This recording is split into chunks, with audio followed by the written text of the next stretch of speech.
Welcome to Spreading the Floor with your hosts, Jacob Cooperman and Nigel Petty Fernandez, your go-to podcast for basketball's forecast. Spreading the Floor, episode 30, baby. Spreading the floor. Dude, we made it to, I was thinking about this today. We made it to 30 of these, and we've been doing this for a little bit more than a year now. So we should be, there's 48 weeks in a year. We do this every week. Is my math there? Yeah, my math is correct. There's 48 weeks in a year. So we're a little bit off the mark, but again, we've taken some breaks. But nonetheless, we made 30 of these. That's pretty crazy. That's 30 hours of content, sometimes even more because we go for an hour 15. But nonetheless, we're here, and we're ready to talk basketball, as always. You know, I apologize, guys, if the audio is a little bit off, just some technical issues. But next week, should be getting some more equipment, some better equipment. So we'll definitely have that in tune and ready, and then I'll see about we could talk about coming down to the city potentially and renting out that studio space. But yeah, for now, let's get into the week's news because we had a big week, especially in the players getting paid department. We have 3 different players now. One right before recording, we have Giannis. He signed the biggest deal in NBA history, a supermax. By the way, Nige, I didn't even know Supermax existed. I didn't even know that there was like Supermax. Yeah. I just thought it was a max. Silly me for going with the terminology. It's like, what's bigger than a max? No, a Supermax. Yeah, we'll talk a little bit. I want to talk about Giannis, but we'll talk. We'll talk all right. Yeah. And then we got Rudy Gobert. He signed for the 3rd biggest deal in NBA history. Here I have it on my notes: 5 years, $205 million. And then we have Kyle Kuzma. He did 3 years. I believe it was $40 million, if I'm remembering correctly. Here we go. $40 million. So I'll have to see because I didn't have time to put it in the notes before we recorded. But nonetheless, we got a lot of talk about in the money department. We got some controversy because it wouldn't be the NBA this year without controversy. We could talk about too the NBA investigating. I don't know if you saw it, the Clippers getting Kawhi, the tampering stuff. Yeah, I saw that. That's getting very interesting. Also, Jerry West, the NBA logo guy, who would have thought that he would have been? You know what I'm saying? De'Aaron Fox, I don't know if you saw him going back and forth with the ESPN reporter. I did. I just saw a little bit of that. I don't know really what it was about, but yeah, I'll fill you in. And then and then we could. I just wanted to also talk about LaMelo and Cole Anthony going back and forth the other day in Orlando Magic and Hornets game. That was pretty fun to watch. And then we got to talk about Gordon Hayward's hand injury. So what do you want to start with? You want to start with the big one, the big supermax? We got to talk about Giannis, man. I mean, he's going to get paid. He did get paid, he did. I thought it was interesting. I mean, like every year we get someone new, the biggest deal in NBA history. I just think, they're just raising the cap space and everything so much. And the industry, this is proof that when you have a new biggest deal in NBA history every 2 or 3 years, I mean, it's just proof that the industry is just growing. So I don't know. I mean, I think he definitely deserved it. He's a big, 2-time MVP. I think he had a decision to make whether he wants to go off ring chasing or whether he wants to be known as, the Bucks. Because right now you think about before Giannis, who was like the face of the Bucks, maybe Kareem Abdul-Jabbar. But even he was only there for 1 year. Right. They're a relatively quiet team. Yeah. So I think that, even if he doesn't win a chip there within the next 5 years, it will still have been a 5 years well spent. I think it's going to do good things for his image. Well, I absolutely loved all aspects of this Giannis Supermax deal, right? I think he's super duper worth the money. A lot of people are questioning his mid-range, his jump shot, how he's developing. But what have we seen from Giannis so far? We've seen that he can develop, right? Because he had this MVP. He had that MVP season. Coming off of that, he only got better. This year, he looks primed. I think if you go off of past years, he looks primed to be better this year. I think Giannis is a guy that's loyal. He showed it with this, right? 5 years for a whole lot of money, right? He's loyal to Milwaukee, as he should be, because he grew up there. They gave him a chance. I love that for him. But he's also, again, shown the ability to grow. So I absolutely love this deal. I think I think the whole thing with the Bucks acquiring Jrue Holiday was kind of banking on the fact that Giannis would stay there, right? Because that's part of the reason why everyone had such a problem, because we talked about it on past podcasts. They had such a big problem with Jrue Holiday getting signed, is because we don't know where Giannis is going or what's going to be the situation with Milwaukee. This is a long-term investment. And for a guy, again, that's only getting better, I think it's terrific. And it really speaks to Giannis's disposition that he would sign something like this. Like that he's so willing to bring a chip to the city. He's almost like Damian Lillard, except he has more, obviously it's a more solid unit than Portland. But, I mean, props to Giannis, man. Props to Giannis. He deserves it. Yeah, definitely. I think it's also interesting that, he's willing to spend his prime in Milwaukee. That's what he's betting on. Because anything could happen within the 5 years, but also how athletic is he going to be after another 5 years? I mean, this is really his prime, and he's willing to give that to Milwaukee. I think that says a lot about his loyalty, definitely. That's what I'm saying, man. He started out with the team. It's almost like a Derek Jeter type move. Like, I wonder if he's going to be a Buck for his entire career. We'll have to see after 5 years, and we'll have to see where the Bucks are, because if you think about it, this makes them big players in the East. Of course, the East is a lot more competitive this year, but nonetheless, I mean, I think that the Bucks are going to be coming up big this year. I want to see how they do in the playoffs, though. As we always have said, the Bucks can have an immaculate regular season performance and then completely, shit the bed in the playoffs. So I want to see how they do in the playoffs. I want to see if you're looking in, if you're from the outside looking in at Milwaukee, you want them to win a chip. That's obviously the objective of any NBA team, but especially now a team that's signed this supermax for a star player in Giannis, that until he's shown us that he can carry, we're going to have questions about that. That should be their goal. Now, if they don't manage to win one, I think you kind of view that as a blunder. So the clock is now, in the same way that I think it's a great deal, the clock is now ticking for Milwaukee, because they've just spent an exorbitant amount of money on this supermax. Not saying it wasn't worth it, but they've spent an exorbitant amount of money. Now it's time to really back it up. Now it's time to show that, hey, we made the right choice here, going with Giannis and locking him up to the biggest deal, the largest deal in NBA history. That's the test for me is going forward. Can these Bucks win a championship? Yeah, I mean, I'll call it right here: 2024 Bucks versus Clippers in the finals. Golly, man! Bucks win it 4-2. How Nostradamus Nigel's going off the chain, bro? What is this? It's gonna happen. There's no way around it. I think we all know it. We just don't want to say it, but I'll say it. I don't mind. So you can clip that right there, and then when it comes through, you can quote me. That's going up on the TikTok. It has to. But it's a good move. I'm excited. Like you said, the clock is now on.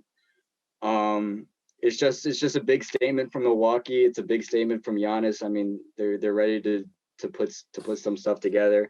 If this doesn't work, then I think it's the definite guarantee that he's gone after 5 years, though. I think they need to win a chip within the 5 years, or else it's over. For sure. Giannis is a good guy.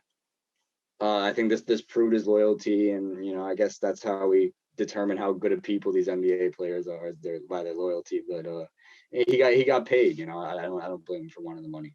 And also, too, you got to wonder how much mobility the Bucks are going to have salary-wise after this, because the Jrue Holiday, pickup was also a hefty pickup, and now they're going all in on Giannis. It's like, you're really, honestly, in totality, the Bucks right now are saying, with this core we have, no deviations.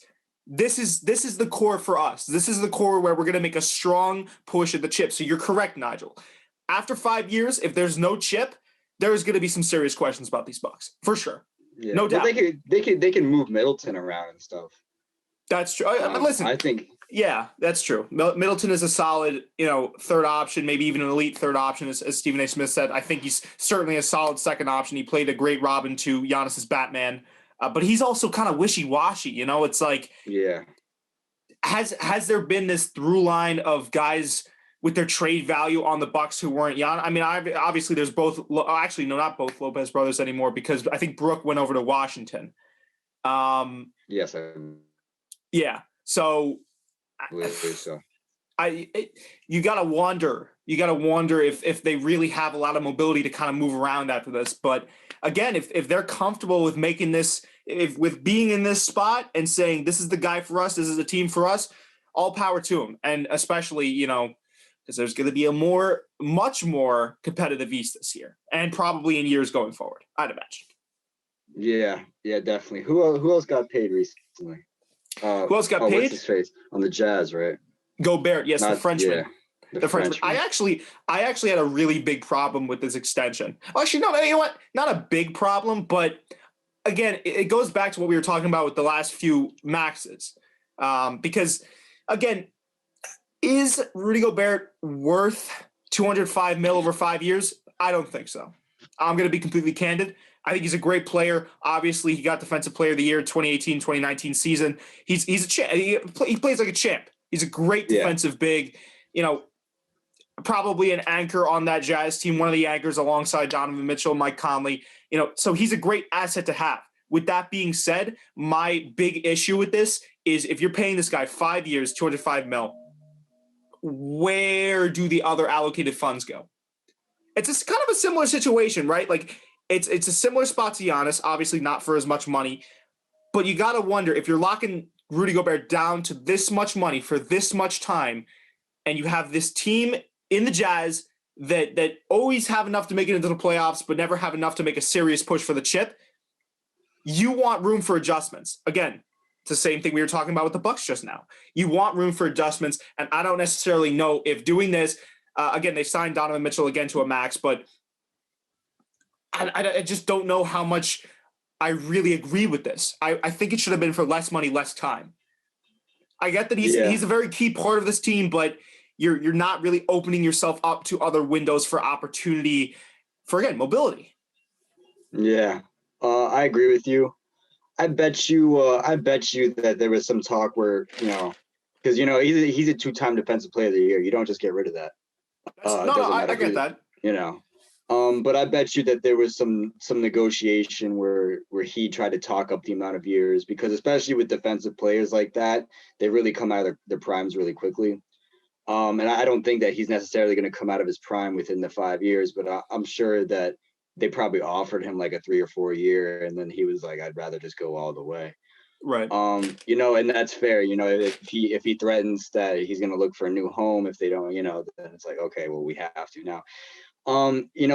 They're kind of in a similar situation to Boston, where it's like, okay, well, they're giving these two play, that's who they're banking on. Donovan Mitchell is also someone who's consistently gotten better every single year. Yeah. Surprisingly, even he's very young and he's very good. So the fact that he's just been able to continue to improve. So I don't know. I agree with you. I think it's a little bit too much time, if anything. But they're definitely banking on these players, and they're definitely putting themselves in a harder position if they are trying to get new pieces. Because if you think about it, they're in such competitive West with LeBron. I mean, LeBron's the gatekeeper of the West right now. Can we be real? Yeah, 100%. LeBron's the gatekeeper in the West. You got to get past LeBron. And this begs the question now, do the Jazz have enough to get past LeBron? I don't know. No. I don't know. Especially because, like we've talked about, that Lakers team reloaded. They're going to be – the Clippers are going to be gunning for the West. The Nuggets are in there. I mean, man. I don't know about the Rockets, though, because still the situation with Harden is murky, and we could talk about that. But, yeah, I think just less time, less money would have been more apt. I do actually agree with the Donovan Mitchell max, though. I think between the two, like if I had to choose, if I had to choose between the two players, I'm giving the max. I'd give the amount of money I gave to Rudy Gobert to Donovan Mitchell. I would have just flipped. Yeah. Well, you know what I'm saying? Like he's gotten. Sorry, I'll let you. My fault. No, go ahead. Like you said, we've seen Donovan Mitchell get better, improve. The Jazz are a team that, like I said, are always going to get into the playoffs, or maybe they won't, but they've always had a history of getting into the playoffs. So you get the experience there. Rudy Gobert, as you said, he's a defensive player. He's okay. He's okay offensively. He doesn't really. I mean, sure, he's great off the pick and roll, but again, you want a guy like Donovan Mitchell that's both pretty defensively apt and offensively just a monster. You want to lock that down as opposed to, like you said, Rudy Gobert. Yeah, no, I think it's definitely an interesting situation. I do think that those are, Rudy Gobert is a cornerstone of that franchise at this point, and I am a little bit surprised. Well, he's very skillful. Don't get me wrong. He's very talented offensively, extremely talented defensively. But also, he had he caused the Jazz a little bit of embarrassment. That's true. When the whole coronavirus thing happened. So, the fact that he's still in good terms with not only the franchise but also all his teammates, that says a lot. He might, he probably apologized. That just shows his character. If they were able to forgive him for that little blunder. Everyone makes mistakes, but pretty big mistake on his part.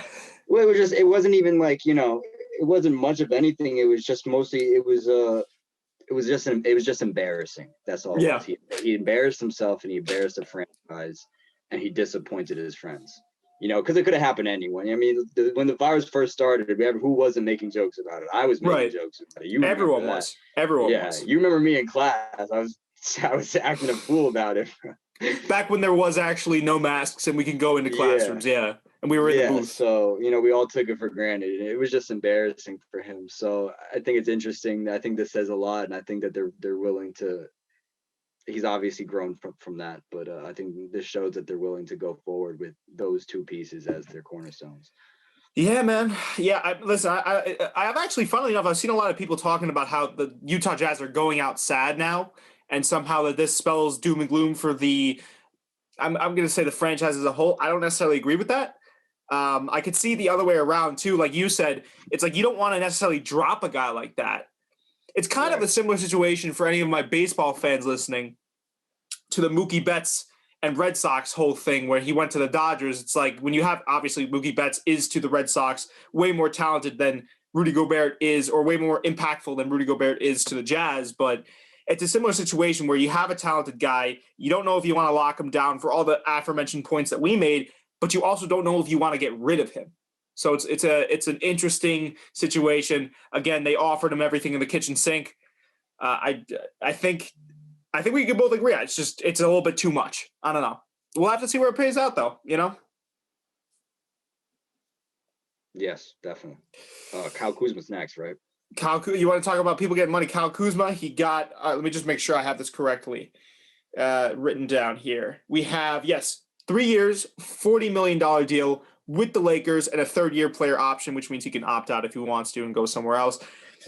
How do you feel, Naj? I don't know how I quite feel about this. You go ahead because this just came out before the recording. Look, he's still very young. He hasn't hit his prime yet. There's still a lot of room for development, and I think people downplay his game a lot. I don't think he's necessarily bad. I think he's a very good basketball player. I don't think he's as much as people expected him to be. I think people expected him to be on the level of Jason Tatum and Donovan Mitchell and Ben Simmons, which he isn't. He's not. But he's not a bad basketball player in any way. And like I said, he is still young. There's tons of room for improvement. He also came out and said that he was actively looking to improve. He was going to, have a breakout season or at least try to prove. LeBron said that too, yeah. Yeah, so, it's fair. I think it had a lot to do with LeBron probably just being like, look, the kid's still young. Give him a small deal. See what he does. And, he's not a bad piece on that team. He'd probably make a good piece anywhere he went. So, he's no Zion Williamson. He's no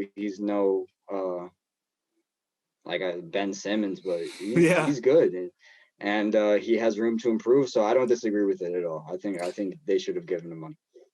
I think those high expectations coming out of his draft class was the worst thing that ever happened to Kyle Kuzma, because, like you said, he's above average as a basketball player, as a guard. I think, right? He's not going to razzle dazzle you with his game. And it could also partially be because he plays on the Lakers with LeBron, Anthony Davis, Alex Caruso, all those guys. But he's not going to razzle dazzle you. But at the same time, he's a very solid player. He's actively looking to improve. I don't at all hate this extension. I don't at all hate it, right? You're locking him down. He's going to be under LeBron. LeBron came out, said, hey, listen, he's going to take a big jump here. If LeBron says something, man, I'm going to listen to LeBron. Yeah, listen to LeBron. Listen, if LeBron says Giannis is foregoing the extension and going to Miami, I'd be like, all right, well, listen, I'll come out on the podcast right now. I trust LeBron's word over Woj's. No, I'm playing. You can't. Whoa. No. Whoa. Let me. No, I'm kidding. Woj's word is final, I think. The Oracle at ESPN. The Oracle at ESPN. Woj is watching this like, dude, for real. Bro, I couldn't even tell you what he sounds like, Roj. And it is off subject. Go ahead. No. It's okay. He comes on like First Take sometimes. He has almost the voice you'd expect he has, but like somewhat off. Does that make any sense? I feel like he sounds like Squidward. I can't lie. I've never heard his voice. I don't really watch TV. That's what you'd think. He's like a more high-pitched Squidward. But he's Woj. He's Woj. So, like nobody's gonna say shit. I watch, I follow what's his name? I follow all the big guys on like Instagram and Twitter and all that. Like Sources, Bleacher Report, Oh yeah, and also the individual reporters themselves. But right. I see all the clips and I see all the takes. I read all the articles. I just don't really watch cable, so I wouldn't even know what it sounds like. Yeah, I really only use cable for games, NBA, NFL, pay-per-view events. Like that's it, pretty much. But getting back on topic. Sorry about that. Kyle Kuzma, like I said, I think those comparisons just really, really hurt him. And especially because if you have those raised expectations, if you have some sort of a downside, like same thing with Danny Green, right? Yeah. Because Danny Green played so well when he was on the Spurs, the regular season, and then he has a down spell, or like Paul George. People are NBA fans just by nature, I feel like, are very knee jerk. So you're gonna immediately go to jumping on someone's throat or saying that they're a terrible player because this, that, the third, or they had a few bad games. Obviously Kyle Kuzma, again, he could be a lot better, but I don't see any reason why he couldn't get there, especially under LeBron. So I really don't hate this extension at all. I think it's a safe bet, 40 mil, 3 years. What's the harm? Really, what's the harm? Especially because the Lakers probably favorites. When you have, let's put it this way, if you have LeBron and Anthony Davis, those are two players on your team. I remember we talked about this with Fredo Ledon. Those are two players on your team that if they decide that they want to turn it on, it's terrible. It's game over for the other team, Yeah. Like those two guys can contribute solely to a win for a team. So if you have those two guys and then around them, you have all these other stunners like Dennis Schroeder, you know what I'm saying? Who else am I thinking of? Montrezl Harrell. It's like, who do you want to go to, right? Right. So it's not like he's going to be playing this key fundamental role on the team. He's certainly be getting playing time. But again, it's a safe bet for the Lakers. That's why I like it so much. It's a safe bet for both parties. They're paying him to do his job, and he does his job well, So that's a good point. They're not expecting him to go out and win any games, but he's one of those players that they're going to expect him to step up and be the third option every once in a while, multiple times a game, and I think he's more than capable of doing that. So sharing minutes with Alex Caruso and all that, I think, and especially because Rajon Rondo's stepping out of the picture now and he's going over to Atlanta, I think he'll be getting perhaps a bit more shine. So in a way, this could be the Lakers team saying, hey, man, step up to this is you stepping up to the plate here. We're going to pay you 40 mil, 3 years. You need to be sort of what Dennis Schroeder was to us, and not in the court general way, but just in the presence that he had in the playoffs and the regular season, So, man, I don't hate it at all. I really like it. Yeah, I agree. Stop the Kyle Kuzma slander. He's going to get better, I think. That's what's my nickname on this podcast? I forgot. Cookout Coop? Cookout Coop. Cookout Coop. That's going to be my prediction for this episode. And I can't remember. I had another prediction. Oh, Giannis staying with the Bucks. Can I tack that up as a W for myself on the season? W. Okay. George W. So we have now, you have, what's that? Is it 2-1? Because you had, you had 2. Did you? I can't remember. I took my credit for it last time. I forgot. I think I forgot what it was. Well, let's just say 1-1 because the other one was John Wall and Boogie coming back. That was in the preseason. So we'll say we're tacked up at 1-1 because the Giannis thing there's something you could actually see, something feasible. So I'll say 1-1 on the season. And Cookout Coop and Nostradamus Nigel. Speaking of reporters like Woj, can we talk real quick? Let's get it out of the way. Can we talk about De'Aaron Fox and that ESPN reporter going back and forth on Twitter. It was a little bit of a spat, but I figured it's juicy drama, so people want to hear about it. Probably we could talk about it real quick. Give me the juice. Give me the deets. Give me the, you know what I'm saying? Give me the tea. Give me the tea, man. And that's the tea, sis. No, so essentially, I think it was an ESPN reporter came out, and he was on The Jump, that show that like sort of exists on ESPN, but I don't know if a lot of NBA fans watch it. I mean, I consider myself a really big NBA fan. I don't even watch The Jump that much. Other people, other pundits of the NBA would agree with me. He came out and he said essentially something mad disrespectful. They were talking about Ja Morant, and out of nowhere, ESPN reporter fires a shot and goes, "Yeah, De'Aaron Fox De'Aaron Fox thinks he is what Ja Morant actually is." So essentially, the reporter was saying that De'Aaron Fox thinks his game is what Ja Morant's game is, but it's actually not. It's a lot less valuable, which I would agree with, unfortunately. I mean, De'Aaron Fox is a great player, but he's nowhere near Ja Morant in terms of, if you look at the parallels between their careers, I mean, it's not even close. Not to say you can't get better, but still. And then De'Aaron Fox came out and essentially had words for him on Twitter. They kind of exchanged a little back and forth. De'Aaron Fox called him a clown. The ESPN reporter said, "Imagine crying over something I said 4 days ago. That's why you care so much, da da da da." And I wanted to bring this in, A, because it was somewhat, it was drama, so everyone likes to hear about that. But B, because I think it opens up another conversation that we could have, right, about the relationship between reporters in the NBA, and it's something that's been brought to light in recent weeks with the whole Kyrie situation, and just in general. I think the relationship between reporters and players in the NBA is somewhat frayed. And it's something that I want to, if we actually get to that level, Nigel, if we ever get to that level with this podcast, it's something I feel like the reporters and the players in the NBA as an association should generally get along. I mean, I feel like that goes without saying. But I don't know what's happened where, A, on one side, an ESPN reporter can't critique a player without the player getting in his feelings and not realizing that, A, it's the reporter's job, and B, they can always get better. And on the reporter's side, it's like, you can't, I feel like this might encourage some reporters to be less, what's the word I'm looking for, strict with the way they analyze players. It's almost a conundrum. Critical. It's like, yeah, right. Like, how critical can you be where a player will take it as disrespectful when you might just be doing your job?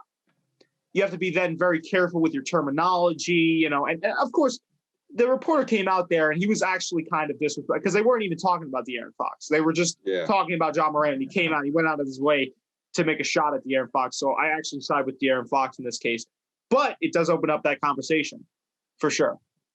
Yeah, well, I mean, there's a way to go about everything without being disrespectful. I'm a very positive person. I like, besides Kyrie Irving, I like to really kind of put these players up. No, right. I'm just playing around. The reporter was out of pocket. Yeah. I think you bring up an interesting point, but you just can't like disrespect people, especially nowadays where like everything is in the palm of your hand.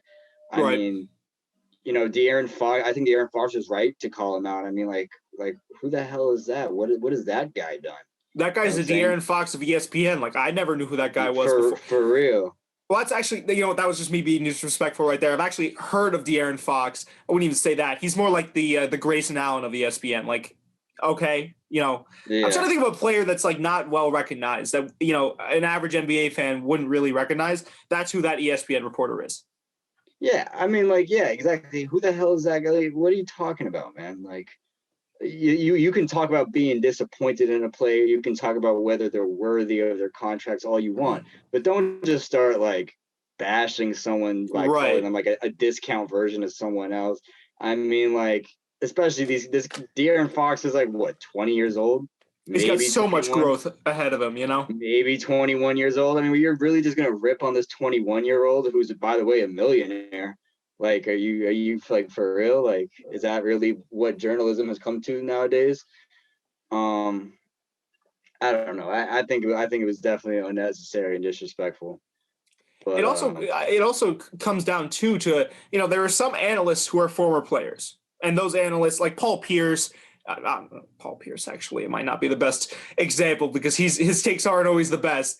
But there are former players that would know more than just the average journalist, right? You have the Stephen A. Smiths who are well respected because, again, anything that they say about a player, they'd say it to their face. But I feel like a lot of the players, besides Stephen A. Smith and other people like that have good relationships with the players, the players would say, hey, man, you're reporting on our sport. You report on the way we play. When a lot of these guys, I mean, remember that whole thing with Skip Bayless? When that player came on, he was like, how many points do you average in high school, Skip? Or not Skip, it was Skip. Skip Bayless. He goes, how many points do you average? He's like 1 point per game. He's like, so you can't say shit. Like, it comes down to that. It's like, who are you really to judge, right? Because, again, I don't play basketball. I don't claim to be good at basketball. I'm getting better at basketball.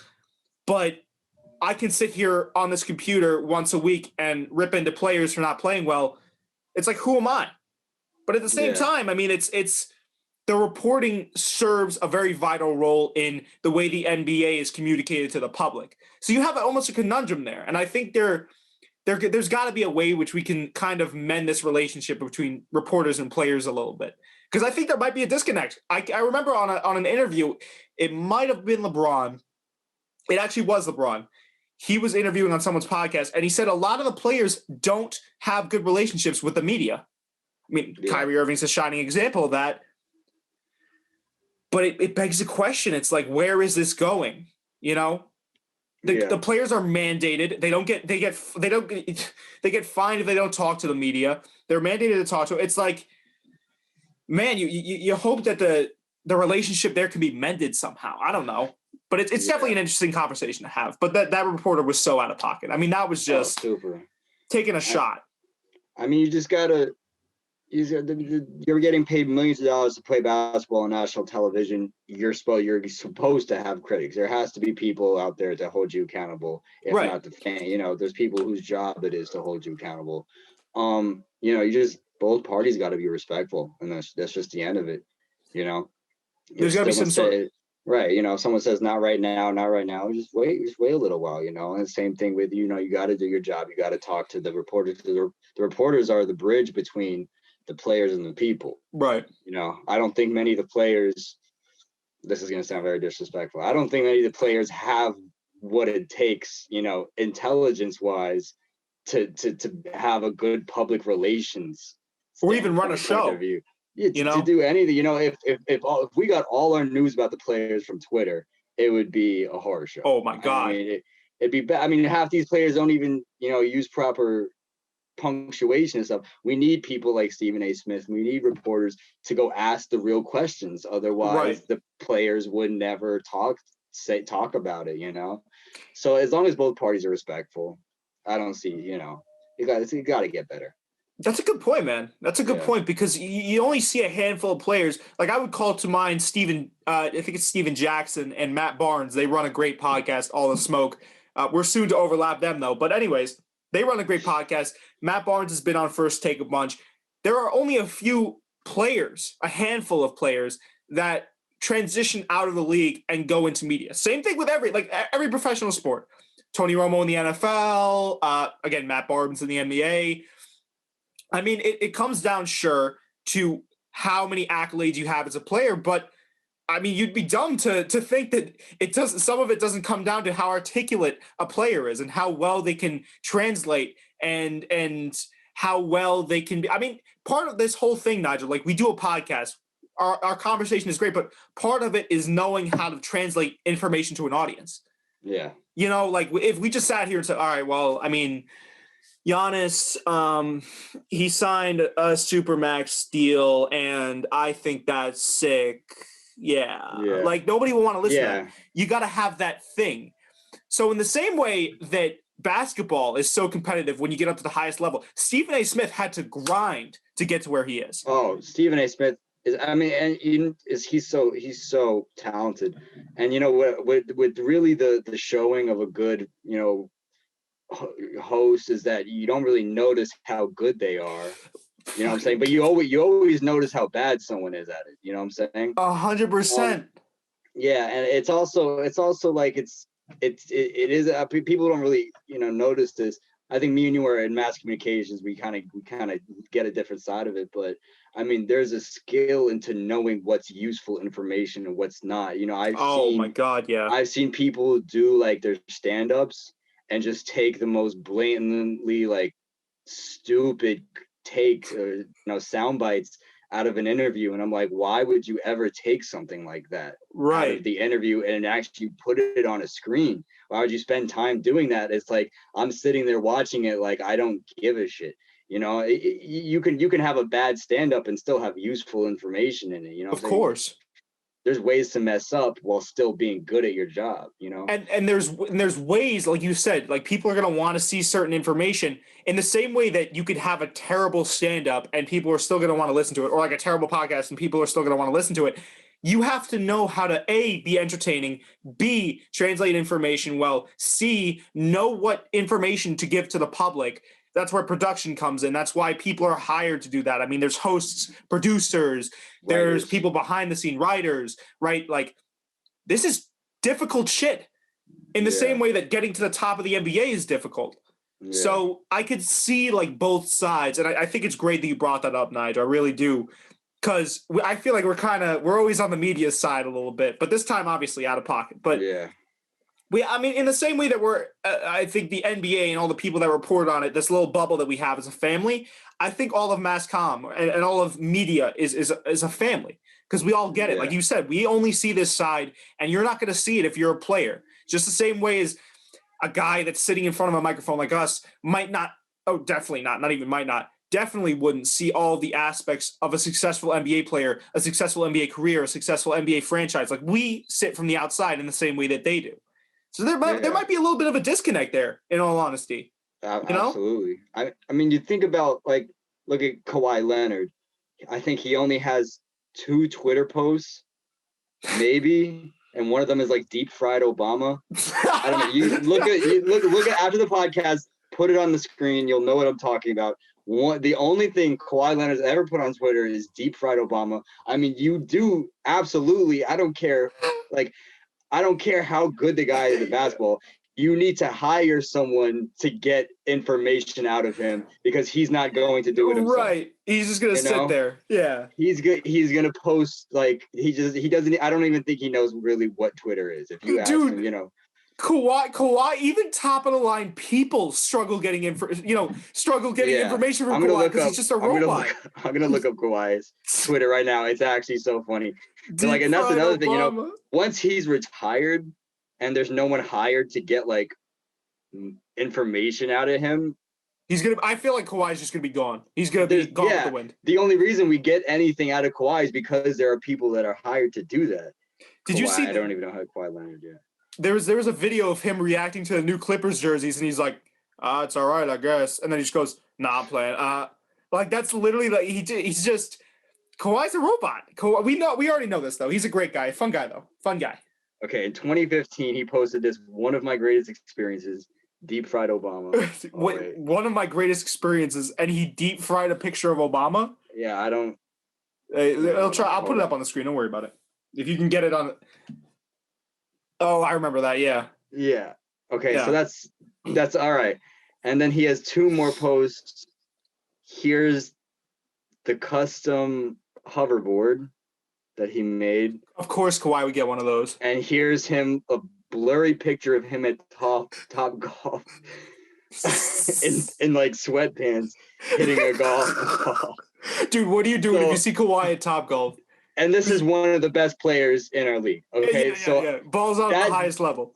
That's all you need to know of why we have people even trying to get, and then you have people like Kyrie Irving that just totally shut them down, even refuse to speak to them. It's like, listen, this is their job. You know what I'm saying? No one's telling you everything. You don't have to go on there and call people pawns every time you get on camera. That's not something you have to do. Their job is to get information out of you, because you can't do it yourself, or maybe you can, but yeah. I mean, we went off on. No. I could talk about this for hours. Listen, we're potting now. Right now. We're potting right now. This is great. I was curious, what would you do if you saw Kawhi Leonard golfing next to you at Topgolf? Like you're going in for like the wings that they give you there. You're like hitting a drive. You look over and Kawhi's just there in sweatpants. Like, I feel like if he hit them, he'd be like, ah, you know what I'm saying? Like like, what are you doing, bro? What do you do if you see Kawhi at Topgolf? I'd ask him for a picture, obviously. Yeah. I feel like he probably would. I'd ask him to put up like his hand next to mine too. It's like, but my God, funny stuff, man. I wouldn't like try to have a conversation with him. I know that would be short. That would be. You know, I mean, what would you even say to Kawhi Leonard? You just, I love your work. It's like, like LeBron, I could ask questions. Yeah. Michael Jordan, I would be able to sit there for hours. I'd love to sit there with Kobe Bryant. Yeah. Oh my God. Anthony Davis, Damian Lillard, Kyrie Irving, any of them. I could sit there for hours. But Kawhi, I wouldn't know what to say to Kawhi.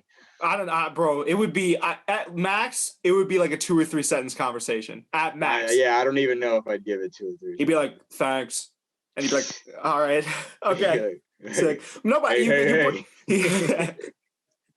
They try to take away his golf bucket. He's like, "Hey."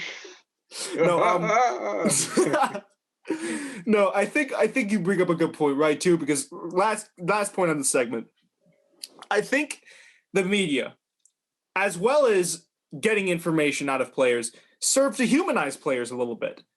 Because if we got all our information for players, we wouldn't know any insight into the way that they were feeling, this, that, the third. If another player calls them out, we wouldn't even know about that. So it really, like, reporting is the backbone of the NBA in a way. So it's very important to have it, but it's also very important for reporters to be a lot more appropriate when talking. Like, I think. I think with anything, you could put a more positive spin on it. And that's something I've actually been thinking about recently. It's like, that's why I wanted to come in the other day with Kyrie and not give him such a hard time, even though he might act like an ass. He's still his own person, right? So you have to, I think both parties there has to be a mutual respect there. We have to find that. Yeah. That's all I'm going to say about that. Yeah, okay. Well, go ahead. No, you're good. I was just going to say there's a contract between the players and the reporters, and both sides gotta follow that. So there needs to be not only a contract but a rapport between the two parties. Can we talk about Rajon Rondo? Did you see that he's getting sued $1 million by a woman for pushing her in a parking lot and then having his girlfriend attack her? Allegedly. It wouldn't be a normal year in the NBA if there wasn't some player getting sued by their girlfriend or wife. It wasn't even a girlfriend. It was just some random, woman in a parking lot outside of the apartment complex where his girlfriend lives. Here's my thing. Here's my thing on my spiel on the whole situation. It's awfully convenient timing that just as Rondo comes on for 2 years, $15 million with the Hawks, that this woman comes out, says it was with his time on the Lakers. Any assault allegation, especially if it's from a man to a woman, even if it was brief and he pushed her and then had his girlfriend attack her, needs to be investigated. There's apparently security footage of the whole thing. Like, I think that's a no-brainer. Like, that needs to be fleshed out. But it's like, you gotta sometimes take a look at the timing with all this stuff, right? As Rondo is a person, he's such an articulate guy, an intelligent guy. You see his court IQ, that has nothing to do with this, but he's clearly an intelligent fellow, right? Right. He has so much. He has his life here. He just, again, signed with the Hawks for a big amount of money. In the same way that it's perfect timing on the woman's part, it would be such horrible timing on Rondo's part to have done this. I just don't. I want to see how the case plays out, because if everything is true, shame on Rondo. You should obviously never do that to a woman. You should never physically assault a woman ever, unless she's coming at you with a gun. What was the woman doing though? What was the woman doing? So, what I've been told from my inside sources, Woj, actually, I have a straight phone line to Woj. Woj told me. Imagine no. I did a little reporting this morning. From what I've seen, I think the woman had come out and had parked in a certain spot and was taking something out of the back of her car, and Rondo's girlfriend had a parking spot right next to her, and it was kind of like a conflict of interest with the spacing between the two vehicles. And then Rajon Rondo jumped out. I don't know why I said his full name. Rondo jumped out of the front and was like, hey, like you can't, or it was the girlfriend first, jumped out, said, hey, you can't park here. And then the other party came out of the car, said, no, this is my parking spot, da, da, da, da. Rondo then pushed her. This is what the woman said. Rondo then pushed her against the car so hard that, I quote, her keys fell out of her hand and her flip-flop came flying off her foot. And she got pushed into the car, fell on the ground. Rajon Rondo then gave the green light to his girlfriend to attack her.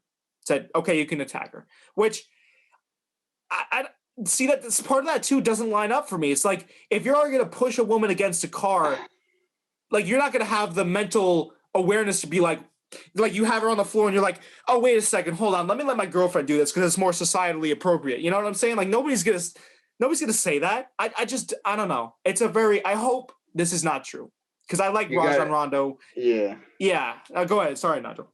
You got to take two things away from it. First of all, if Rajon Rondo touches me, I'm going fucking flying. I don't care. That's true too. He is an NBA athlete. Yeah. That's true. Well, I was also just thinking about, he's a millionaire. If Kanye West accidentally bumps me with his car, I'm done. My back is, I'm on the floor, in the cockroach position. Bro, you're doing the Ric Flair drop. You're like, oh. Yeah. So, it's like, and you got to take away. I think it's just as bad for a woman to attack a man as much as a man to attack a woman. For sure. No one should be attacking anyone, period. Okay. Yeah. The thing is, when you are a millionaire, you are a two-time champion basketball player, especially as famous as Rondo is, you can't be messing around. And there's no reason to argue over a parking spot. There really isn't. You shouldn't be getting into a fight over a parking spot, period. But especially if you have an image to uphold, you got like we said, reporters that are just looking for the next juicy thing. You shouldn't be getting involved in any kind of situation. I mean, he should have told, if his girlfriend got out of the car first, he should have said, close the door, wait till she leaves. Just avoid the conflict. We don't need that. We have enough money, and then this is what comes out of it. And, we always see this with NBA players. You got bigger ones, you got smaller ones. This is like a little spin-off one. I'm sure we won't even know what the outcome was. I think they're going to reach a settlement, honestly. I was talking about it with my mom. Usually in stuff like this, if the woman is in fact looking for money, which it might, like even my mother was talking to me about it. My mother thinks it's just the woman looking for money. If she's looking for money, in fact, they'll probably reach a settlement and Rondo will give her a certain sum of money and it'll just be on his way.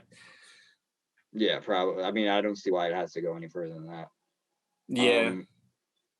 I mean, listen, if I'm a millionaire, I'm not fighting with anybody.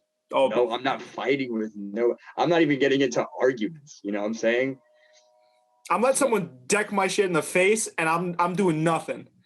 It's like you got as much money as Rondo and you're still driving. You don't have a personal driver. That's true.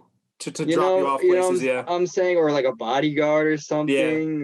Yeah. Or, I get that, you're not going to, go all out when you're going to get milk in the middle of the night, probably. Who knows what the hell he was getting.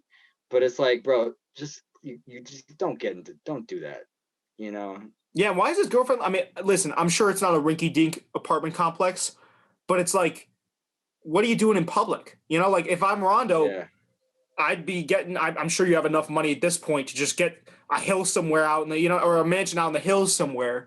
I'm not necessarily going to any just apartment complex off any road. You know what I'm saying? Like I'm living in secrecy. To your point, where are you? Yeah, who is Rondo?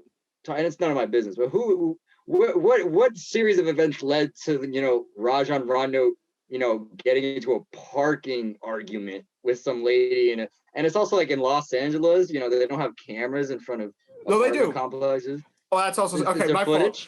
Bad host job by me. There is footage, but Rondo's defense attorney says that the footage is very damning for the defendant, and that Rajon Rondo will be cleared because of of said footage. So we don't know yet. Fair enough. I mean, fair enough. But listen, I think we could also get into a whole diatribe about certain people. I'm just saying, like, it's all about, like, we could talk about gender, about race. Like, there's so many different sides to this, and so many different aspects you need to look at. I just think it'll end in a settlement, and we probably won't hear from it again, like you said. I agree. All right.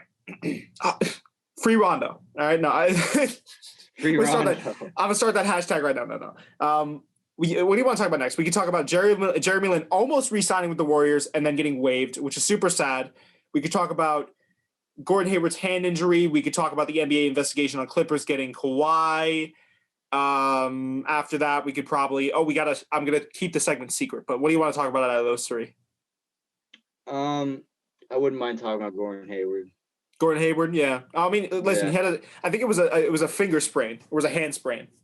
But he was out for a unclear amount of time. The last I checked, they were so uncertain for the timetable for his return. I mean, it sucks, man. It sucks if you're Gordon Hayward and you're a player like that, solid fourth, fifth option, especially a guy that gets a lot of disrespect, a crazy amount of disrespect for a guy that was, again, a fourth or fifth option on that Celtics team that he was surrounded by scoring and still managed, coming off an injury, to get 24 and 5. That's pretty crazy. So just off rip, he gets a lot of disrespect. He is injury prone, which was something that a lot of people had kind of said, because the Hornets offered him a good amount of money. That was, I think, people's main concern about this whole deal, is that he is worth a lot of money, but he has the injury bug, and it's been shown to us. This is the aftermath of that. I personally hope, because I don't think realistically we could talk about this. Does this change the Hornets' destiny in the East all that much? I don't know. I mean, he's a valuable asset. Yeah, I'd say so. Yeah, hell yeah. But okay, I think on a team basis it does. It's going to be a big point differential with Gordon Hayward not on that team. But I also think in the East this year, it's competitive. It's way more competitive, but you still have those teams that are real tough to crack at the top, especially the Nets. So I don't know if they necessarily were going anywhere this year. It sucks to see, but I mean, I just hope he gets back okay. I think the Hornets this year are going to be just a fun team to watch. LaMelo's been handing out crazy dimes off the heezy every single night. I think they're going to be real fun to watch, but I don't know if they're making any moves this year.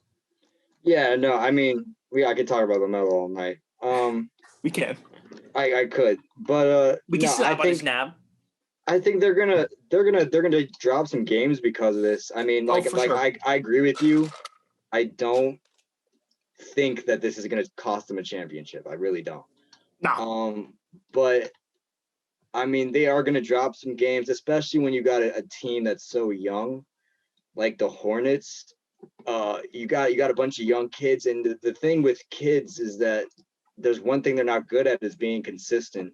And even if Gordon Hayward's not going out there dropping 30 every night, like, he has that consistency, and that's enough to get the team 4 or 5 extra wins, that, especially in the East, is a ticket to the playoffs.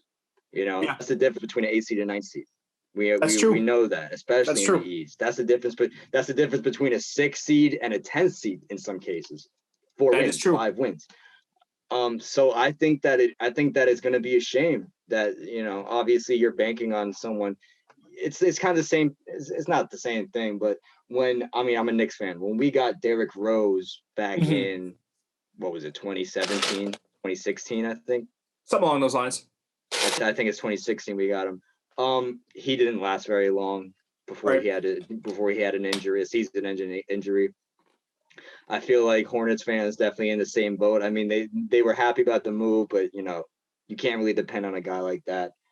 So it's a shame. I think it is going to cost them some wins, and it could very much cost them a spot in the playoffs. But we have to see how it goes. The other players are going to have to step up, especially in the preseason games. I mean, I know it's preseason, but like he was shooting the ball well, very well. Gordon Hayward. I mean, listen, a lot of people sleep in the same way that they disrespect I think it's just disrespected, but a lot of people sleep on his scoring game because you see him, he's spreading the ball out. He's a great facilitator. He'd have the microwave badge on 2K. He could also score the ball. He can also score. That man's got a shot on him. I agree. Yeah, it's a shame to see him go out like that, man. But I don't think I like what you said. It's a competitive East. 5-6 games, even 10 games might cost you a playoff spot. Do the Hornets even want to make a push for the playoffs this year? I mean, because they got a very promising young core. Do you even want to make if I'm Hornets upper management, if I'm Jordan, I don't know if I want to make that playoff push this year. I think you sit back and you take a couple more, maybe 1-2 more years of well, now it's not even really. It's not like you're not being looked at, but you might still be in the basement of the East, but you're at least now that you're kind of in the basement, but you're having fun with it, right? So you might still be pretty bad, maybe definitely more serviceable than they were in past years, but you're still going to be at the bottom of the conference, in my personal opinion. I think you just ride it out. You have fun with it. You let guys develop, give them playing time. It's the same thing with the Giants when they first got Saquon. You gotta let them. You got to let him develop. And then hopefully Gordon Hayward will come back and maybe they can make a push. But if I'm the Hornets, I'm not trying to necessarily make that playoff push this year. I'm going to be honest. That's a good point. Didn't even think about that. Obviously they didn't want Hayward to get injured, but maybe it's not the worst thing that ever happened to them, That's what I'm saying. That's a very good point. I want to see too, maybe this could be an adjustment year because the East, again, it's going to be a lot more talent. It's going to be a lot more teams making that push. If I'm the Hornets, I can maybe take this year to sit back. People are going to be looking at you, but not looking at you as a playoff team. They'll be looking at you because you have LaMelo Ball, Malik Monk, all these talented kids. But you take this year to sit back, really evaluate where you are and what you can do, what strategic, adjustments you can make. And you come out next year, Gordon Hayward should be back probably this year. But maybe you take even the first half of the season or however long Gordon Hayward's out for, and then you could apply him even better. That's all I'm saying. It might be no player getting injured is a good thing. But this might be there's going to be I think there's definitely a silver lining to this. Yeah. Well, obviously everything has its pros and cons, and I do agree with what you said though. Didn't even think about it. It's a great point. Maybe they don't even want to make the playoffs this year. So, I mean, who knows if they would have anyway, because you really can't tell the future. And also maybe this will be a good chance to put the ball in LaMelo's hands just that much more, which could be the difference between winning Rookie of the Year or not. So, like you said, maybe it's not the worst thing that ever happened to the Hornets because I can name some pretty bad things. But I mean, it's a shame. I hate to see Gordon Hayward get injured. Maybe he should have stayed in the Jazz. Is that a playoff team? Prime Hayward, Donovan Mitchell, Rudy Gobert. Prime Hayward on the team now? Yeah, for sure. I'm talking about before say he never got injured on the Celtics. I mean. Yeah, I'd say. The Jazz are already a competitor. Yeah, the Jazz are already a playoff team as it is. And if you add Gordon Hayward on there, you basically have another guy being able to score and then getting Donovan Mitchell the ball. So that's scary. That's scary for sure. Yeah. We want to talk about the NBA investigation into Jerry West and the Clippers potentially meddling around, engaging in tampering to get Kawhi Leonard, the robot, on their team, engaged. What are your thoughts on it? I think, listen, the relationship between the purported guy that wants $2 million, because that's how much they paid him to talk to Kawhi's uncle. He claims to know Kawhi's uncle. That's how he got Kawhi on the team. The guy wants $2 million. That's such a loose way to know someone. You know what I'm saying? Yeah. That's such a I'm trying to think of the word here. That's such a loose connection. Do you really think that this guy would have been paid off? I guess that the running line is that Jerry West paid him or however much money, or Clippers upper management paid him however much money to go to Kawhi's uncle on the off chance that Kawhi might talk to his uncle or his uncle might sway Kawhi in a certain way to go to the Clippers. Like, I just don't. I think it's fugazi. I think this guy just wants money. Kawhi came out in the post game, said the same thing. I tend to believe Kawhi on this. I think this guy is just kind of reaching. He wants a big bag. I think that tampering goes on all the time in the NBA, but in this particular instance, it's like I forget which analyst said it, but they said it's almost like getting an AAU guy on your team, right? Like the AAU teams will say like, "Hey, I want this kid on our team," and okay, yeah, if you and the AAU team will say, "Hey, if you want this kid on our team, you have to pay a certain amount." Like it seems like that. It all seems very rudimentary, and it seems like something like if any NBA team was going to engage in tampering, they wouldn't go about it this way. You know what I mean? Yeah. I mean, also, I was thinking about the voicemail of the Jerry West. Like, he called the Lakers a shit show. I mean, yeah, that's. I mean, listen, if you're Jerry West, you gotta come out and say sorry. You gotta eat the critique on that one. You gotta, you know what I'm saying? You gotta take what everyone's saying. At the time, I think they were a little bit of a shit show when he said that, but still, if you're Jerry West, I didn't think the voicemail was that. He played on the Lakers too. That yeah. I mean, listen, that's definitely not a good look for him, for sure. Yeah, you never, you just can't get caught on voicemail. I don't leave voicemails. You'll never catch me on a voicemail because I don't want to end up anywhere where someone can take. Text messages is one thing. I don't even catch you on text messages. Yeah, don't catch me on no voicemails. Bad look for Jerry West. Shouldn't have done it. But tampering is something. It's something that goes on. You think, I feel like that's pretty widespread, The media might just catch on to it all the time. How do you not try to recruit someone? Like when I was in high school, we weren't allowed to recruit, but like we went to other schools and recruited, you know what I'm saying? Like, I'm sorry if I'm snitching on someone, but yeah, it's true. I mean, we got a new coach. He made some phone calls. He made some phone calls to kids he knew and brought them to our team. And that made our team really good. That's just what you do. You want to get stuff done in the NBA, you got to make some phone calls, and it's a shame this guy wanted money and that's why he did it. But so you think it's fugazi as well?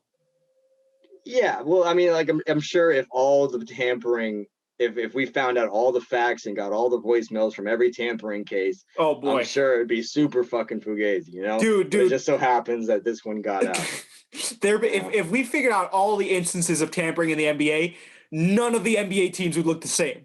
Oh no, dude! Different players would be on different. It'd be like a real GM situation, like a simulation on 2K, bro. Everyone would be on different teams. I'm telling you, just because the media doesn't pick up on it. I mean, you'd be a fool to not think that tampering goes on in the wide, especially in a bubble. The bubble happened. I mean, come on, man. To think that tampering doesn't go on, but in this instance, I mean, listen, like you said, bad look for Jerry West. Guy who's the NBA logo calls one of the NBA teams a shit show. His former NBA team. A shit show. I guess they came out on top. So I mean, really, who's looking stupid now, Jerry West? Which one was the shit show? The one that got eliminated by the Nuggets, or the one? Yikes! Yikes! No, I just it's a bad look for Jerry West. I'm sure there actually, you know what? Hot take. I'm sure there was tampering that went on to get Kawhi and Paul George there, because if you remember, there were whisperings back when it happened about certain things being tampered with. I'm sure there was actually a legitimate situation of tampering that occurred, but this guy, whatever his name is, I'm not even going to say his name on it because it seems like just a stupid attempt at getting a cash grab. Fugazi. But I'm sure something actually did go on to where Kawhi Leonard was coerced to come onto the Clippers. Yeah, absolutely. Because I mean, if you remember, not to cut you off, I'll finish up in a second. But if you remember, I mean, part of the reason he went there was because Paul George was coming with him. Yeah, well, I think he went there and they called Paul George. Right.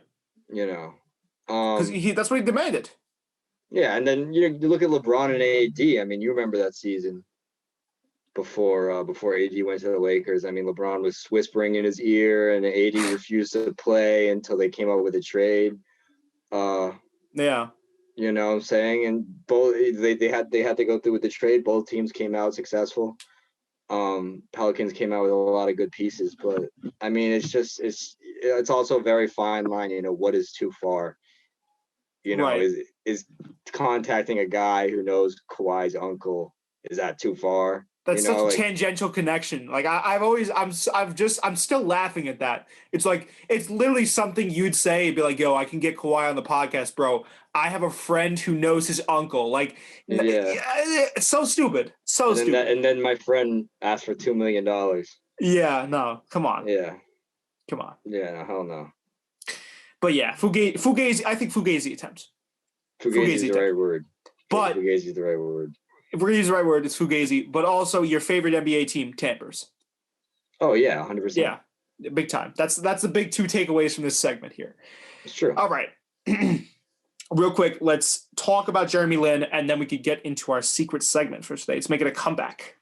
Sure. What did you feel? How'd you feel? Did you see Jeremy Lin, the news that he might be going to the Warriors, and then it actually got pulled because they never got the access that they requested or the go ahead from the Chinese or the FIBA Association for him to go there? How do you feel about Jeremy Lin's career? Obviously, I mean, you're a Knicks fan, man. Linsanity. He won a chip with the Raptors. Yeah, well, he didn't play. Yeah, I mean, for sitting on the bench, I was about to say, yeah, no, but I mean, if you're Jeremy Lin, man, I feel like Jeremy Lin. If I were Jeremy Lin, you had that great time. You've shown for what was it over the span of 2 weeks with the Knicks? Yeah, that you could ball out. He has that clip where he waves off Kobe. I mean, he's shown that he has talent. He's shown that he could get to that next step. You win a chip with the Raptors. It's, in my opinion, it's illegitimate because any person that's on the bench and not even getting play time, of course they have to get a ring because it's the entire team wins one. Even the janitor gets a ring, but you didn't really do much for it. If I'm Jeremy Lin, I would have viewed this Warriors comeback, for lack of a better term, as a way for me to put my stake in the NBA and say, hey, I'm here to stay. Hey, I can actually compete. I feel like this was big for Jeremy Lin. And I'm sad to kind of have seen him, I don't want to say regress, but just kind of get slowly faded out of the league over time. So I was actually kind of hyped when I saw him. It said he was signing with the Warriors. And then, of course, not devastated, but just kind of sad to see him not sign and not get cleared. Yeah. I don't know if I'd say his Raptors ring was illegitimate. What, you don't think so? No, absolutely not. So what?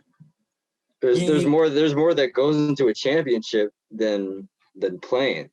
I don't even think I saw him get airtime. I mean, maybe there's locker room presence. I mean, like you said, that's true. The janitors get. I mean, like there's a lot of stuff that goes into. There's a lot of stuff that goes into it. He was at practices. He played during the regular season. Okay, all right. To that seed.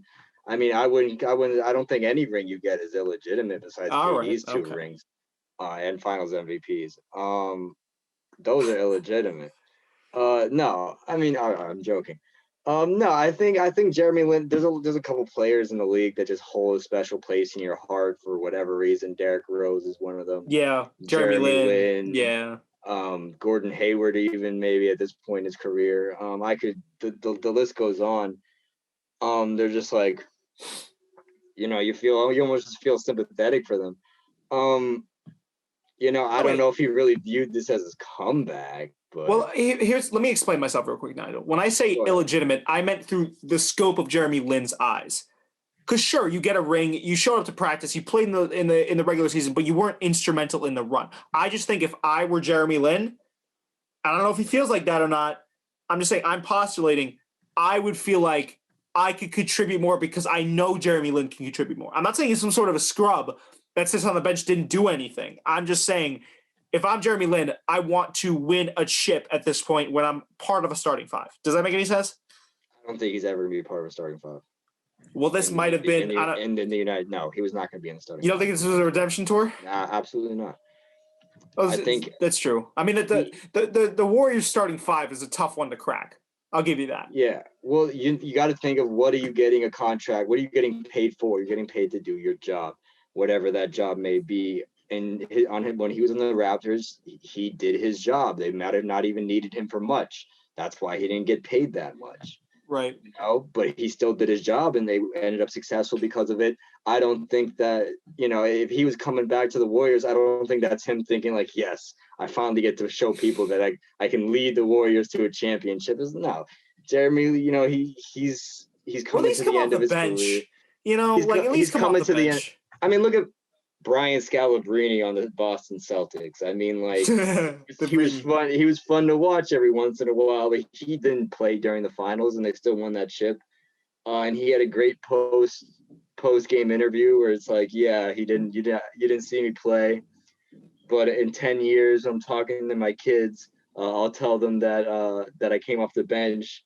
In 50 years, talking to my grandkids, I'll tell them that I was on the starting five. Yeah. In 100 years, I'll tell my great grandkids that I forgot what he said, that I made the game-winning shot. Yeah. So it's one of those situations where it's just like, I don't know, would I have liked to see him in the NBA? Yes, but only because it's Jeremy Lin. Like, I don't think he really would get much playing time anyway. He's just not that good anymore. Yeah, unfortunately, I don't know. I would have liked to see a little redemption tour. I don't know. That's just me. That's just not going to happen. It's not going to happen. Yeah. All right. Fair enough. No, I'll walk back. He's older. He had that injury on the Hornets. Yeah. You know, I think after that injury, you know, he realized, you know, he had a good run. Yeah. He had just as much of it. He had his 15 minutes. He had just as much of a good run as any NBA player could ask for. More than some bench players did, actually. Yeah, absolutely. I mean, if you know I know a lot of people who know who Jeremy Lin is, but I don't know a lot of people who know who, you know, Damian Dotson is, you know? So yeah, it's true. You know, like let's be real here. Yeah. All right. I could see that. Me as a Jeremy Lin fan, I feel like at the beginning of this segment, I kind of came off as a hater. I'm definitely a Jeremy Lin fan. I just want more for him. Yeah, no, I wish the best for the guy. I'm not disappointed that he didn't get onto the Warriors. I wish he would have got paid, but I mean, I'm not going to be like, damn, the Warriors are you know, what are they doing over there? That fucking front office, man. Starting Steph over Jeremy Lin. What are these guys doing? Are you out of your bird, dude? No, I mean, he's just one of those players. Yeah. No, true. All right. Yeah. True. Well, I wish Jeremy Lin nothing but the best, and wherever he ends up, he always holds a special heart or a special spot in the heart of a lot of NBA fans, I feel like. Yes, I agree. Same way. Okay, to end off the show, making a comeback is the top 5 segment for this week. Right. I feel like we could have it be more instrumental in the show going forward, because I know a lot of people liked it when we had it around. I just never had the time, or when I did have the time, to think of one. It was always kind of tough to find top 5s, right? Because like I remember I pitched to you a couple times. It was like the top 5 coaches in the NBA, and you were like, nobody wants to hear that. Like and true, like nobody. I mean, not top 5 coaches. I think we did do coaches. I think at one point you were like, "Let's do top 5." It was something along those lines. It wasn't coaches, but it was assistant coaches. That had good college careers. That's cap. No, and with brown hair. No. And I was like, "Oh, word." No, bro. No, I never said. Listen, it was something like weirdly specific, but I guess. Really, in reality, they're kind of tough to find, right? You run out of ideas after a little bit, but I feel we got to make a comeback. We got to make this segment's got to see a repeated run on this show, because it's just too good not to bring up. We always come with the shits with this, you know? Yeah, I agree. Okay, do you want to go first? It's top 5 divas in the NBA. Top 5 people that have a big attitude issue. Could be any type of attitude issue. I think you'll see in both of our lists that it spans a lot of different attitude issues, whether it be not trying hard enough, not really wanting to play, not really wanting to be there, having bad relationships with the media. I might have just given away a couple of people on my list, but we'll any type of attitude issue that is a detriment towards a player or their play. Did you want to go first? Did you want me to go first? What do you want to do? Up to you, man. If you want to go first, you can go first. You know what, Nigel? I always correct it. So why don't you go first? Why don't you crack it off this week? Enough. I think my top 5, and I don't know if I could put this in any specific order. Yeah, no, don't worry. That's never the style we do with this in. Yeah, I got to talk about Chris Paul. Okay, go ahead. Because, listen, he's not known for having a bad – you might not really see it that often, but he is sassy. He's a sassy boy. He's a sassy boy. He did that clip with Steve Kerr. he had that clip with James Harden. He's a sassy lassie. We know that he just has an attitude problem, and fair enough. I don't think he gets the credit he deserves. He's starting to now, but anyway. You know what's funny? Real quick. I'm going to stop you right there. I considered briefly putting Chris Paul on my list. He might have been an honorable mention, but I took him off in lieu of other people. But that's why I kind of went like that at the beginning, because it's like, oh shit, bro. I was thinking about him. But go ahead, my fault. I mean, when you said diva, the first thing that popped in my head was Chris Paul. Well, probably in my head was like people with bad relationships with the media, but I think it goes further than that. It goes farther than that, right? I mean, Chris Paul is just like sassy, man. He is. He's just, he's banana boat squad. But next I got to talk about obviously Kyrie Irving. Yeah. Okay. For obvious reasons. Right. Listen to any one of our episodes and you'll figure out why. Yeah, I think longevity wise, he has a lot of players beat in our league. I mean, he's just been a menace to society, to the media. No, not yet. He's getting there though. He's been a menace to the media, menace to his fans for a couple of years now, and so he's got to take a spot on my list for that. Okay, fair enough. As of recently, James Harden. Okay. I mean, that's pretty. I mean, listen. You show up overweight. You don't talk to you actually don't talk to the media for a little bit. You're out there partying. You don't handle that whole situation with Steven Silas and the Rockets well. I can 100% see why Harden would be on this list. Definitely. Go ahead. I was just gonna say, if you look back, like there were times where he wouldn't show up to film, and Russell Westbrook would be very angry with him. Certain things where he's, talking about another guy on this list, Chris Paul, that you had, he fought with Chris Paul quite extensively while they were on the Rockets. So he could definitely be considered a diva for sure.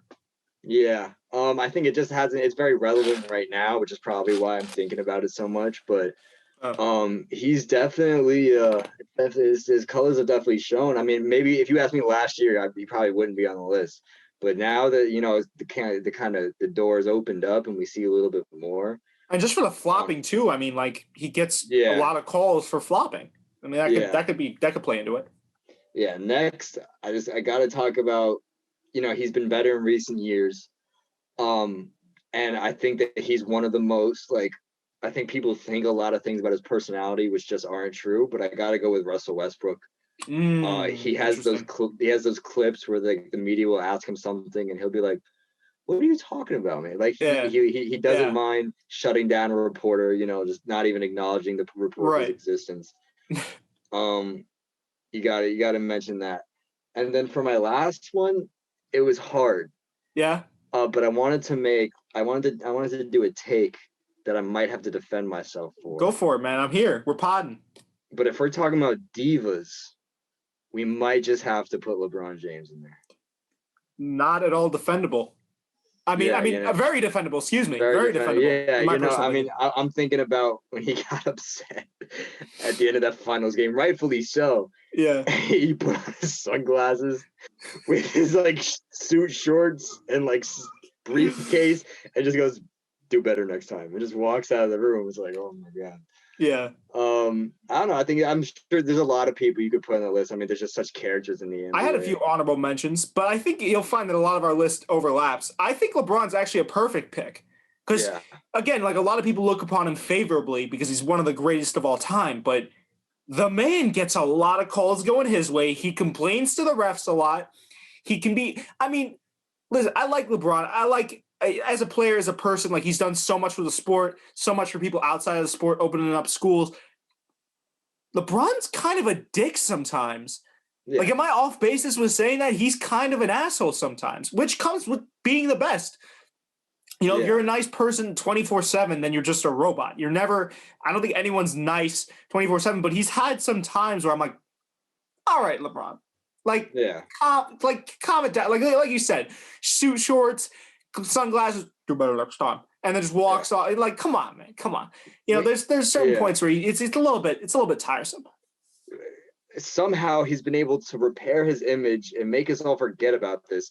But not only did he betray the most loyal fans in the NBA, what might have been at that time, to leave and go to Miami to play basketball. Not only that, but have his own segment in which an hour-long ESPN special in which he announced blue balled his fans, called the decision. And then once he got to Miami, Chris Paul, and Dwayne Wade went on stage with like confetti, fireworks, and he's like, "We're gonna win 3 championships, 4 championships." You know what I'm saying? Like, that was a total dick move. He has too much flair to his game sometimes. Like, I mean, not to his game, but like the way he interacts with people sometimes is very just like, okay, like with the fire, like with the confetti, really going up on stage, dude. An hour-long special where for the entire time you had half. The entirety of Cleveland, like in front of the TV, you know what I'm saying, blue balling him. It's like, come on, man. Come on. It wasn't even called LeBron's decision. It was just called the decision. As like, if it was the only you were supposed to know what the right. fuck was going on. You know what I'm saying? Like, it was the only decision at the time that was going on that mattered. The only relevant decision of the decade. Maybe fair enough in the world of NBA, but go ahead. I want to hear some more. Listen, man. Okay. Number 1. Not in any particular order. Harden, for the same reasons that we talked about. I mean, guy flops, gets calls. He handled this past situation very poorly. I think overall he's a bit of a diva. You know? Yeah. This is gonna.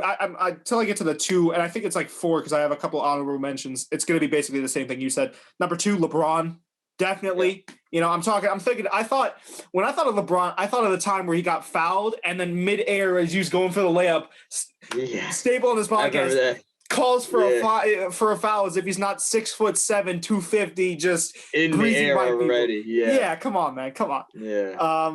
So he's actually. I think him and Harden are both return members on this list, as is Chris Paul because he made it onto yours. Number 3. This is where we deviate a little bit. Actually, you know what? I'll save the last 2 where there are deviations for last. Number 3, I have Kyrie Irving. Yeah. Pretty simple. Number 4, DeMarcus Cousins. Yeah. Yeah. Not now because he's kind of quieted down after the injury. Nobody's really thinking about him. But think about his time on the Kings, man. Kings, DeMarcus Cousins was he toxic. That boy was toxic. Super duper toxic. Yeah, I'm also thinking even a little bit on the Pelicans. Yeah, a little bit on the Pelicans. Yeah, that man was toxic. A lot of people forget about that. He had that run-in with our reporter. Remember that? He's like, "Don't mention my motherfucking family." Yeah. Yeah. Then he has like his shirt off. You know what I'm saying? Little fat flabbing down. All right. Yeah, he did slim up. So I won't hold that against him. But that was hilarious. Fat shame a professional athlete. Yeah. that's Bad the standard on this podcast. The staple of spreading the floor is fat shaming professional athletes. Eat a salad. No. No, I just think it played into like the funny factor of the video. Because he stands up and is like, don't do that. Yeah, no. Don't do that. Yeah, you know how they get. Number 5, I had Karl Anthony Towns. Very soft.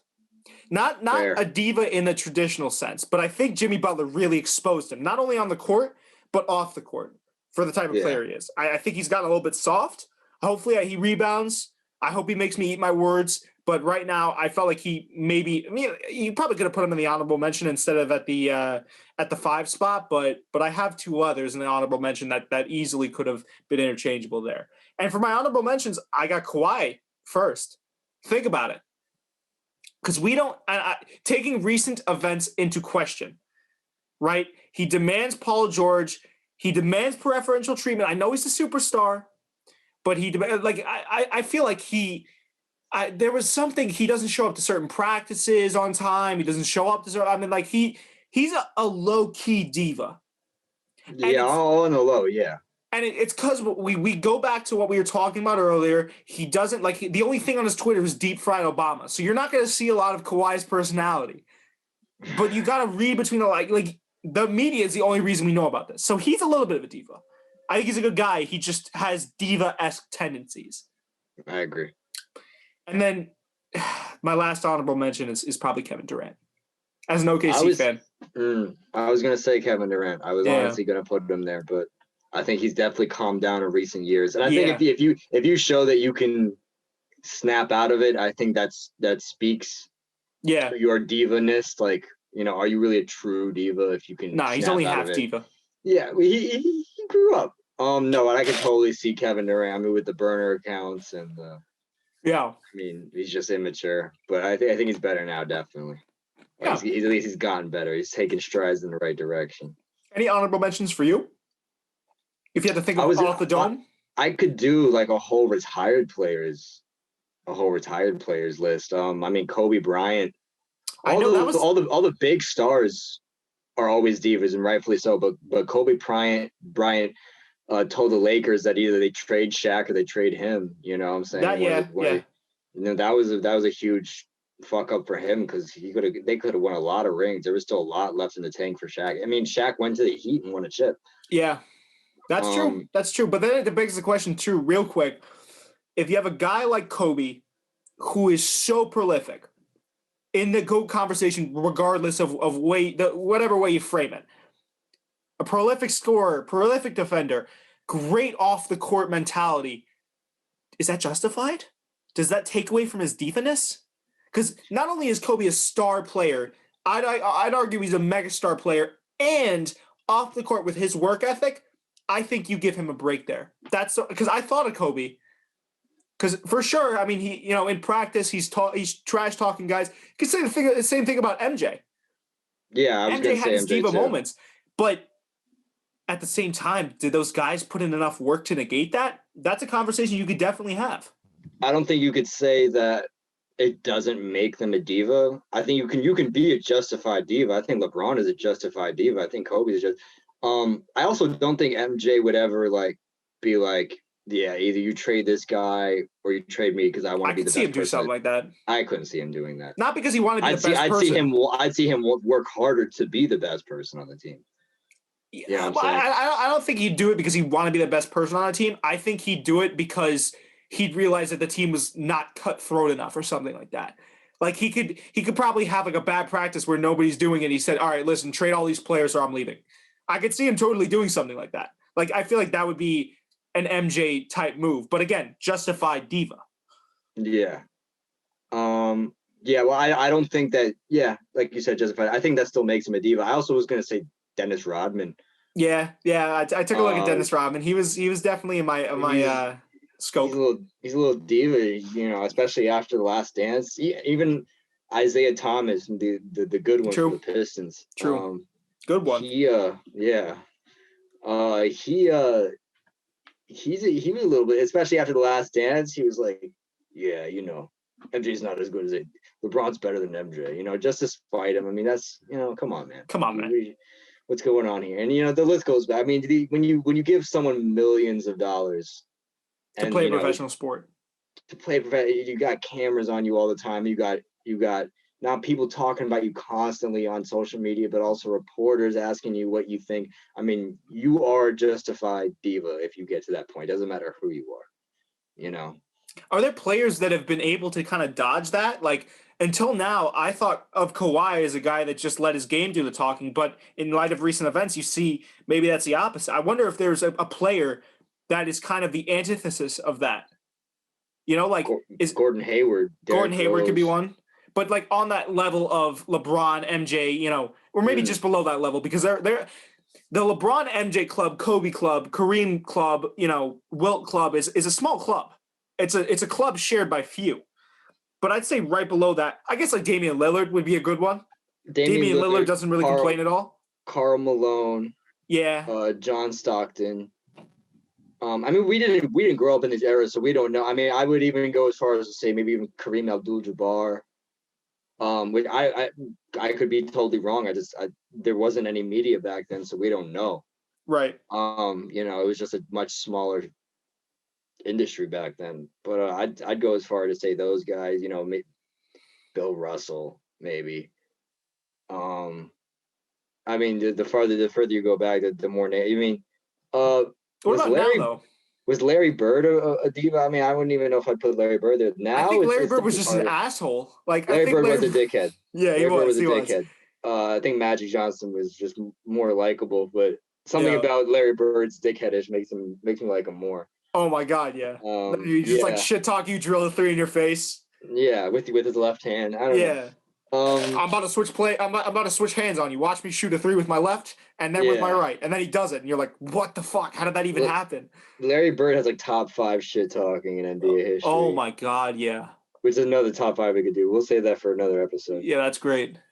If I'm thinking about now, I'm thinking, Damian Lillard's a good example. Keeps his head down. Jimmy Butler. I don't know. Jimmy Butler's kind of a diva. Well, okay, I could see where you're. I think I know where you're going to come with this. Yeah, from his Timberwolves days. And the way he calls out other players. Are we masking diva over competitiveness? Can that be misconstrued? I think so. There's something that I think the line is a little bit blurry. I agree with you, but I think there's something to be said when you're being loud about it. You know what I'm saying? Like, no one told him to fuck Karl Anthony Towns' girlfriend and then. Oh yeah, he did that. I forgot. Like, come on. Like he could. No, you're right. He could have taken the third string and beat the starters, but he didn't have to tell reporters that he did it. You know what I'm saying? That's true. I think there's a big part of that plays into it. That's true. I forgot that happened. Yeah, that's a different level. Bro, he told reporters that Karl Anthony Towns' girlfriend was making cat noises, and while they were doing it, and he said that he asked her why she was doing it, and she said that it was Karl Anthony Towns' fetish. I don't know how true any of that is. That might have all been made up. But there's a reason they call him Cat. There is a reason they call him Cat, but that's the word on the court. On the scrizeets, yeah. Yeah. I mean, Jimmy Butler's a gabagool. I mean, that's just he's a gabagool. He's a clown, man. Dude, how do you do that? He took Jimmy Butler took Karl Anthony Towns' girlfriend to Spum City, bro. That he took a first class, bro, population too. I mean, it was bad look. I think he's totally a diva. I'm trying to think. Dwight Howard maybe when he was. I was gonna say Dwight Howard. Yeah, he's definitely. Dwight Howard's kind of turned into a diva, a little bit.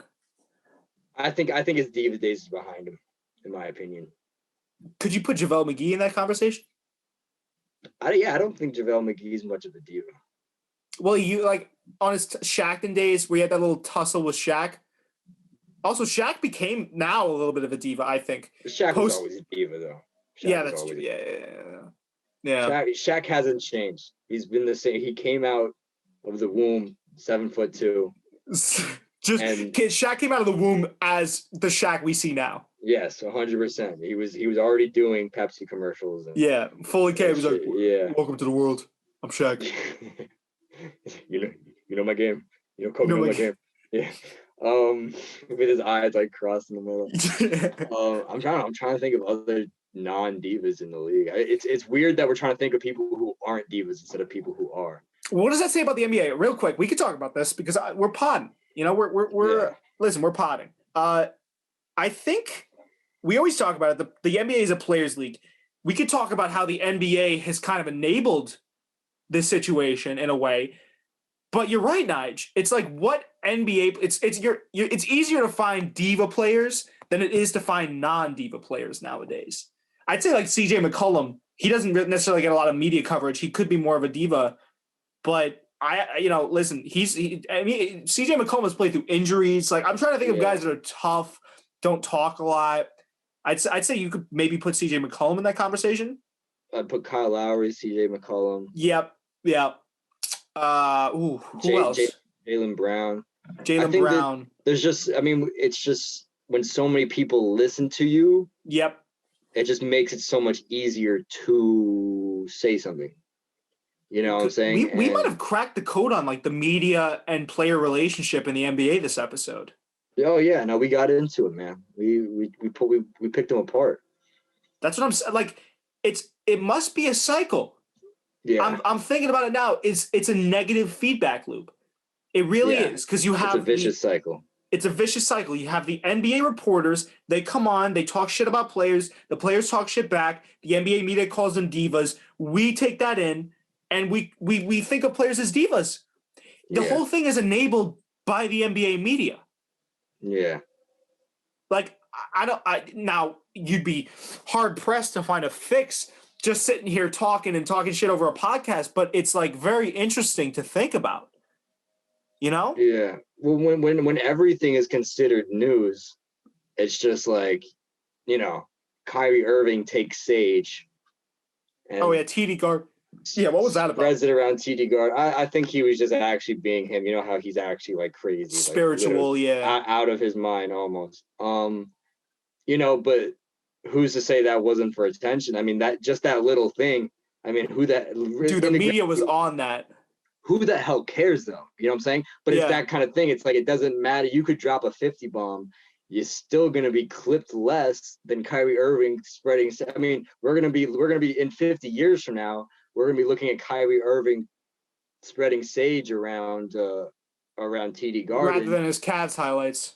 Or even Devin Booker dropping 71 points. You know what I'm saying? Like, it's just something, that's really how it works. Especially in 2020. I mean, how many cameras are on an NBA court? I mean, go back to 1972. You got to look at, we didn't really hear about stuff like that because like it just wasn't relevant, That's part of the reason why, like, if you talk about like Wilt Chamberlain's 100-point game, everyone's kind of shaky on if that even existed because there was NBA statisticians. There you go. I think that's how you. Probably not how you pronounce that. Yeah, probably not. Statisticians. There you go. That's a hard word to say. There were NBA statisticians back then, but there weren't any cameras, and there wasn't that much media. So it's a thing almost of legend that that Wilt scored 100. Like, we don't know it to be. It's very.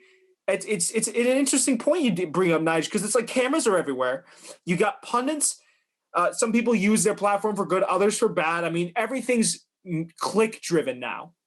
Even the guys, like even the golden standard, which I think that Stephen A. Smith is one of the golden standards of media. Like, I agree. He has a really good relationship with the players. Even him, ESPN will pay to say outlandish things. I am of the firm belief that the guys at ESPN, Fax Kellerman, Stephen A. Smith, Kendrick Perkins, Perk 30, Paul Pierce, like all those people, they're paid to have a difference of opinions and to say stuff that they know will get them clicks. Yeah, that's the nature of the beast. So it's like, what are we really doing? Where Kyrie Irving will spread sage around. By the way, Kyrie Irving has major league like girl that believes in signs energy. Do you know what I mean? Like, I'm a Sagittarius. Like, that's Kyrie to a T. Yeah. But it's like, why is that news? And to your point, I saw that on my feed and I go, why am I seeing this on my feed right now? Yeah. Why? And you know what? We always talk about Kyrie taking the media out of context. Kyrie might actually have a point there now that I'm thinking about it. That's like, look, I'm big into candles. Okay. I love I mean, I have I didn't even know it was on. I have a candle right here. Okay. Right. I love candles. Now, I think there's, changing the aroma using the five senses. I have in my room, I have everything set up very specifically. I have things on the wall in certain positions, I'm all for that, getting yourself in a better energy and a better headspace. And you can't judge what someone else does to get themselves in a bigger headspace and better headspace or whatever. And like, I thought it was interesting to watch. At first, I genuinely thought he was just doing it for attention. But like, if that's really what he like, who cares? I mean, like, cool. If you're the media and you zoom in on that or you take a closer look at that, and the media's narrative, I guess, was that they were grasping at straws and that there was something. Well, I guess the media's narrative, being that they were grasping at straws, was that Kyrie was trying to say something with TD Garden, and and I had my Celtics friend Jerry text me like, "Fuck this guy, I hate this guy." But if you're the media, you're grasping at straws. It's like, in totality, if you're reporting on that, you're falling into Kyrie's trap. Yeah. That's like, you're giving the man exactly what he wants. Yeah. It's like, what's the point? To your point, Nige, why are we even seeing this? So it's definitely, maybe the media are divas. Oh, the media, 100%. I think the media, like we talked about earlier, the media goes too far just as much as the players do. I mean, I was watching, I'm not a big football guy, and you know that. Yeah. But every Sunday, I'd watch some football with my roommates. on the couch just for bonding. And I'm always very judgmental of other leagues. I'm Right. critical because I'm not super familiar with other leagues, so I'm interested to see what they do. And like the first thing they talked about during the game was like this reporter came on talking about top 5 haircuts in the NFL.